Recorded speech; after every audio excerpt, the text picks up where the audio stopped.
Hello everyone, welcome back to learn easily channel. ಈ ಒಂದು ವಿಡಿಯೋದಲ್ಲಿ ನಾವು the poplar field by William Cowper ಈ ಒಂದು ಪದ್ಯದ ಕನ್ನಡದ ಲೈನ್ ಬೈ ಲೈನ್ ಎಕ್ಸ್ಪ್ಲನೇಷನ್ನೊಂದಿಗೆ ಸಮರಿಯನ್ನು ಡಿಸ್ಕಸ್ ಮಾಡೋಣ.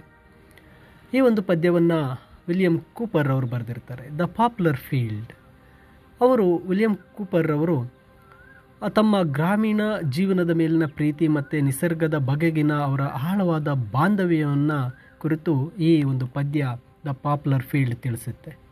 ಕವಿ 12 ವರ್ಷಗಳ ನಂತರ ತಮ್ಮ ನೆಚ್ಚಿನ ಸ್ಥಳಕ್ಕೆ ಮರಳಿ ಬಂದಾಗ ಅಲ್ಲಿರ್ತಕ್ಕಂತಹ ಆ ಪಾಪ್ಯುಲರ್ ಮರಗಳನ್ನು ಕಡಿದಿರ್ತಕ್ಕಂಥದ್ದನ್ನು ಕಂಡು ತುಂಬ ದುಃಖಿತರಾಗ್ತಾರೆ.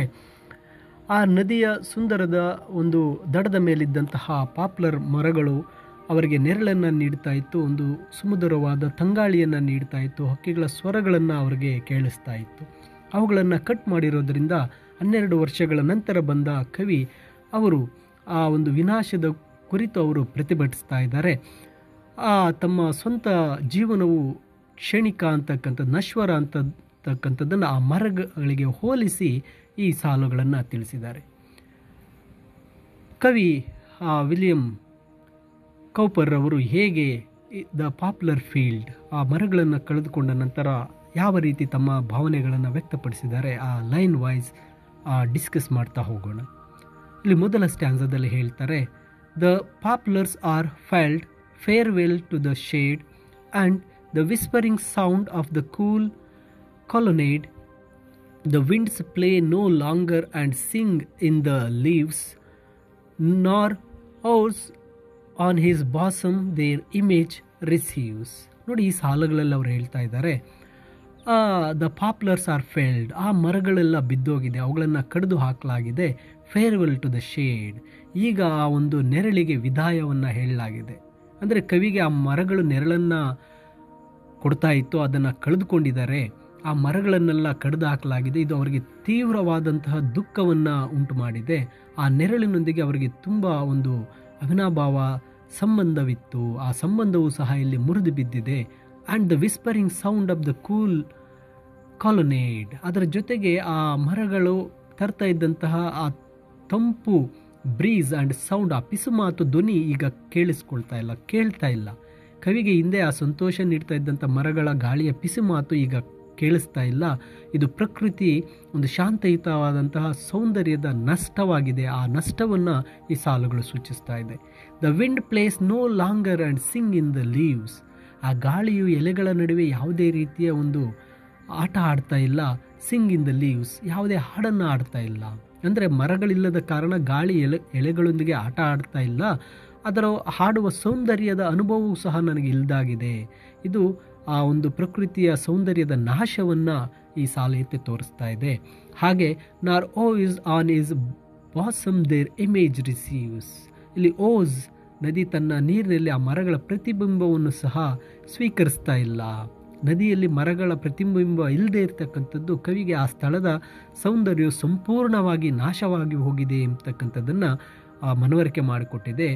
ಈ ಸಾಲುಗಳಲ್ಲಿ ಅಲ್ಲಿರ್ತಕ್ಕಂಥ ಮರಗಳು ಎಲ್ಲವೂ ನಾಶವಾಗಿದೆ, ಆ ಪ್ರಕೃತಿಯ ಸೌಂದರ್ಯವೇ ಕಳೆದು ಹೋಗಿದೆ ಅಂತ ತಿಳಿಸ್ತಾ ಇದ್ದಾರೆ.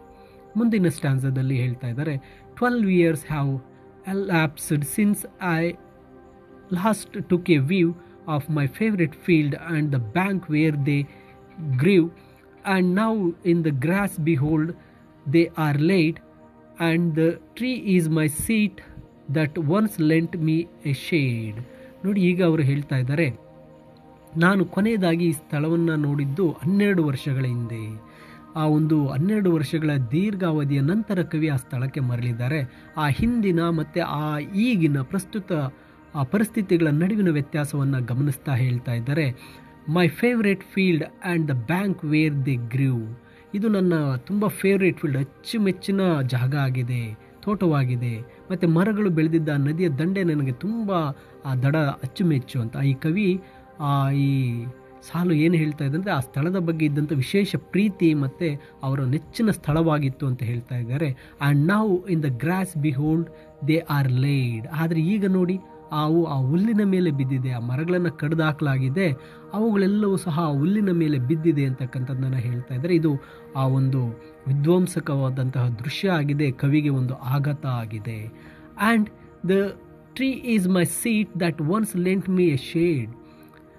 ಈ ಒಂದು ಮರ ನನಗೆ ಒಮ್ಮೆ ನೆರಳನ್ನು ನೀಡ್ತಾ ಇತ್ತು, ಆದರೆ ಈ ಮರ ನನಗೀಗ ಒಂದು ಆಸನ ಆಗಿದೆ, ಕುತ್ಕೊಳ್ಳೋಕ್ಕೆ ಒಂದು ಸೀಟ್ ಆಗೋಗಿದೆ ಅಂತ. ಅಂದರೆ ಇದು ಒಂದು ದುಃಖಕರವಾದಂತಹ ವ್ಯಂಗ್ಯವನ್ನು, ಒಂದು ದುಃಖವನ್ನು ಹೇಳ್ತಾ ಇದ್ದಾರೆ ಕವಿ. ಹಿಂದೆ ನೆರಳು ನೀಡ್ತಾ ಇದ್ದಂಥ ಮರ ಈಗ ನನಗೆ ಬಿದ್ದೋಗಿದೆ, ಅದರ ಮೇಲೆ ನಾನು ಕುಳಿತುಕೊಳ್ಬೇಕಾಗಿದೆ. ಇದು ಪ್ರಕೃತಿಯ ನಾಶ ಮತ್ತು ಆ ಪ್ರಕೃತಿಯನ್ನು ಕಳೆದುಕೊಂಡಿರತಕ್ಕಂತಹ ಕವಿಯ ದುಃಖದ ಭಾವನೆಯನ್ನು ಈ ಸಾಲು ಹೇಳುತ್ತೆ.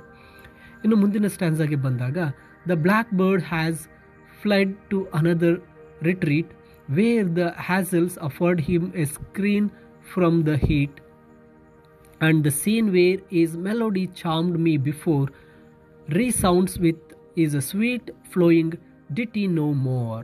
ನೋಡಿ, ಈ ಸಾಲುಗಳಲ್ಲಿ ಹೇಳ್ತಾ ಇರ್ತಕ್ಕಂಥದ್ದು ದ ಬ್ಲ್ಯಾಕ್ ಬರ್ಡ್ ಅಂದರೆ ಇಲ್ಲಿ ಕೋಗಿಲೆ, ಕಪ್ಪು ಪಕ್ಷಿ ಮತ್ತೊಂದು ಆಶ್ರಯಕ್ಕೆ ಹಾರಿ ಹೋಗಿದೆ. ಫ್ಲೈಟ್ ಟು ಅನದರ್ ರಿಟ್ರೀಟ್, ಇನ್ನೊಂದು ಸ್ಥಳಕ್ಕೆ ಹಾರಿ ಹೋಗಿದೆ. ಅಂದರೆ ಮರಗಳ ನಾಶದಿಂದಾಗಿ ಆ ಪ್ರಾಣಿ ಪಕ್ಷಿಗಳ ವಾಸಸ್ಥಾನವೂ ಕೂಡ ನಾಶ ಆಗಿದೆ. ಈ ಪಕ್ಷಿಗಳು ಬೇರೆಡೆಗೆ ವಲಸೆ ಹೋಗಿದೆ. ಇದು ಮರಗಳ ನಾಶದ ಪರಿಣಾಮವನ್ನು ಈ ಸಾಲು ಹೇಳುತ್ತೆ.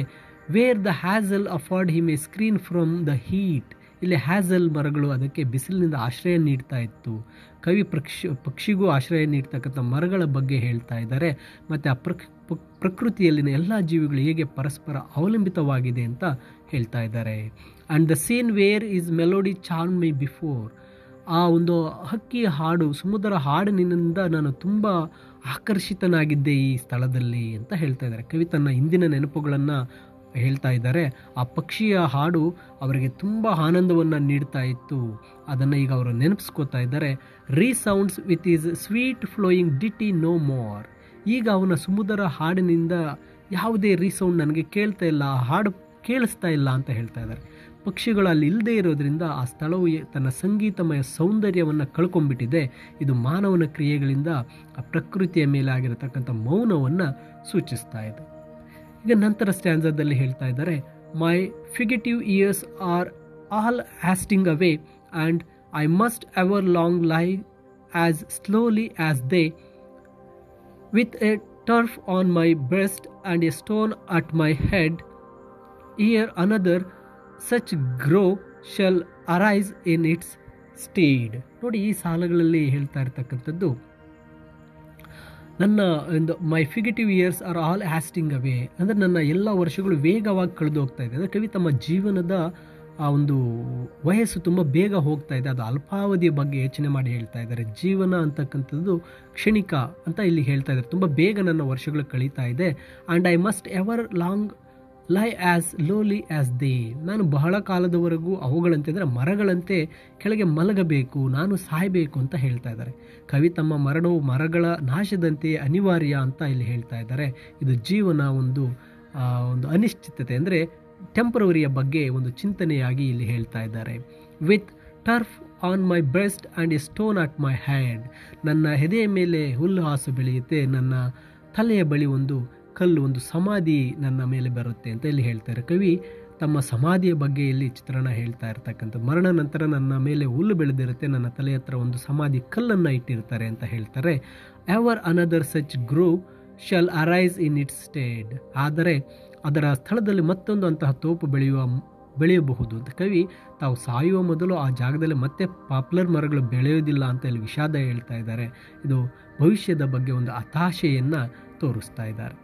ಇನ್ನು ಕೊನೆಯ ಸ್ಟ್ಯಾನ್ಸಾದಲ್ಲಿ, ಟಿಸ್ A site to engage me if anything Ken to amuse on the perishing pleasure of man ದೋ is life B A dream is enjoyments I C have a being less durable even than ಹೀ. ನೋಡಿ, ಇಲ್ಲಿ ಕೊನೆ ಸಾಲುಗಳಲ್ಲಿ ಹೇಳ್ತಾ ಇದ್ದಾರೆ, ಯಾವುದಾದ್ರೂ ನನ್ನನ್ನು ಆಕರ್ಷಣೆ ಮಾಡುವುದಾದರೆ ಇದು ಒಂದು ನೋಟ ಆಗಿತ್ತಂದರೆ ಈ ದೃಶ್ಯ ಕವಿಯನ್ನು ಆಳವಾಗಿ ಚಿಂತಿಸುವಂತೆ ಮಾಡಿಬಿಟ್ಟಿದೆ. ಪ್ರಕೃತಿಯ ನಾಶದ ಬಗ್ಗೆ ಅವರಿಗೆ ಆದಂತಹ ದುಃಖವನ್ನು ಇಲ್ಲಿ ಹೇಳ್ತಾ ಇದೆ. ಅದು ತುಂಬ ಆಳವಾದ ಪರಿಣಾಮ ಅವರ ಮನಸ್ಸಿನ ಮೇಲೆ ಬೀರಿದೆ.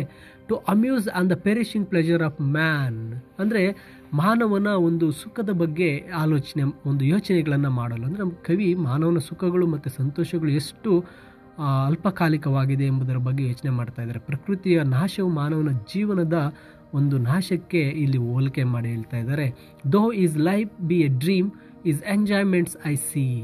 ಅವನ ಜೀವನವು ಕನಸಿನಂತಿದ್ದರೂ ಅವನ ಸಂತೋಷಗಳನ್ನು ನಾನು ನೋಡ್ತೇನೆ. ಅಂದರೆ ಮಾನವನ ಜೀವನವು ಕ್ಷಣಿಕ ಅಂತ ಇಲ್ಲಿ ಕವಿ ಹೇಳ್ತಾರೆ.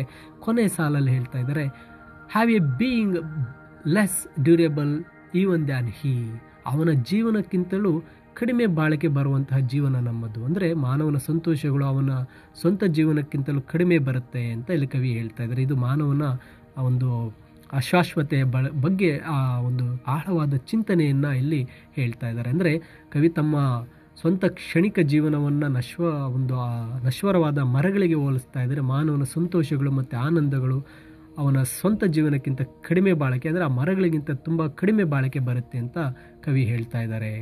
ಈ ಒಂದು ಪದ್ಯವನ್ನು ಪರಿಸರದ ನಾಶದ ಬಗ್ಗೆ ಎಚ್ಚರಿಕೆ ಮತ್ತು ಮಾನವನ ಕ್ಷಣಿಕ ಸುಖಗಳ ಬಗ್ಗೆ ಆಳವಾದ ಚಿಂತನೆಯನ್ನು ಈ ಪದ್ಯವು ಒದಗಿಸ್ತಾ ಇದೆ. ಮೈ ಡಿಯರ್ ಸ್ಟೂಡೆಂಟ್ಸ್, ಈ ಒಂದು ಪೊಯಮ್ನ ಕನ್ನಡದ ಎಕ್ಸ್ಪ್ಲನೇಷನ್ ನಿಮಗೆ ಇಷ್ಟ ಆಗಿದೆ ಅಂತ ಭಾವಿಸ್ತೇನೆ. ಈ ವಿಡಿಯೋಗೆ ಒಂದು ಲೈಕ್ ಮಾಡಿ, ನಿಮ್ಮ ಸ್ನೇಹಿತರಿಗೂ ಶೇರ್ ಮಾಡಿ. ಹಾಗೆ ಇಂಗ್ಲೀಷ್ ಸಮರಿ PDF ವಿಡಿಯೋದ ಡಿಸ್ಕ್ರಿಪ್ಷನಲ್ಲಿದೆ, ಡೌನ್ಲೋಡ್ ಮಾಡಿಕೊಳ್ಳಿ. ಹಾಗೆ ಲರ್ನ್ ಈಸಿಲಿ ಚಾನಲನ್ನು ಸಬ್ಸ್ಕ್ರೈಬ್ ಮಾಡೋದು ಮರಿಬೇಡಿ. ಮುಂದಿನ ವಿಡಿಯೋದಲ್ಲಿ ಮತ್ತೊಂದು ಇಂಗ್ಲೀಷ್ ಲೆಸನ್ನೊಂದಿಗೆ ನಾವು ಭೇಟಿಯಾಗೋಣ. Thank you for watching this video.